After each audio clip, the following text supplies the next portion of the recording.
Welcome everyone, and thanks for joining us today. I've been using the new MacBook Pro with the Touch Bar since launch, and there's been a lot of hullabaloo over whether this really is a machine for pros. Notably, the lack of ports. There are only 4 USB-C Thunderbolt 3 ports available on the machine, as well as a headphone jack.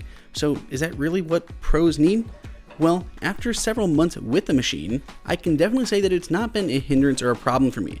There are 2 accessories though that I absolutely need to make this machine really work for me, and that's what we're going to talk about today and what those can really do and which ones you really should pick up if you are a creative pro and are looking for those accessories.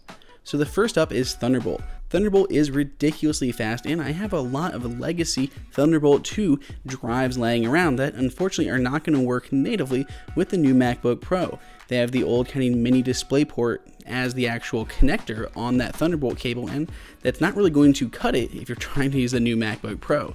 Of course, you could use that USB mini to USB-C, just one of those cables, but it's going to be a lot slower than Thunderbolt. Now, I do have the Apple one because if you've seen a lot of the other third-party ones, they're quite a bit bulky and actually even more expensive than Apple's first-party option. So if you do need a Thunderbolt 2 to Thunderbolt 3 adapter, this is definitely the one that I would recommend. And as far as speeds go, if you're not sure, USB-C and USB 3.1, they can do up to 10 gigabit per second as far as transferring data, but Thunderbolt 2 is actually capable of 20 gigabit per second, and USB-C version, the Thunderbolt 3 version, that is actually natively capable of handling up to 40 gigabit per second. So that's going to be crazy fast. Of course, this is just an adapter, so you're going to stick with those Thunderbolt 2 speeds of maxing out at 20, which is still, of course, faster than USB 3.1 using USB-C. So that's the first adapter that I use. It's really helpful. It's not too bulky as far as it goes. I wish that there was just a simple cable that you could use instead, but you do actually have to use an adapter. You cannot find a full replacement cable like you could with other USB and USB 3.0 cables. So that is it. That is what allows me to interface with all my drives without upgrading to new USB 3 or Thunderbolt drives. The second accessory that I really cannot do without would be SanDisk USB-C card reader.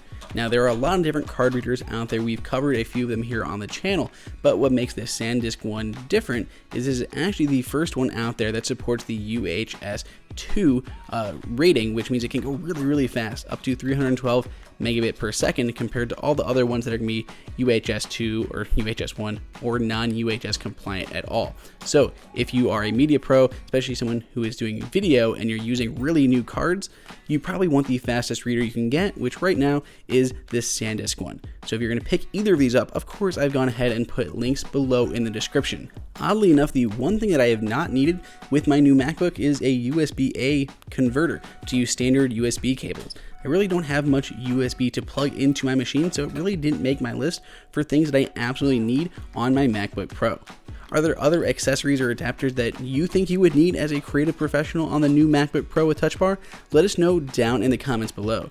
Please give this video a thumbs up, subscribe, and until next time, this is Andrew for IDB.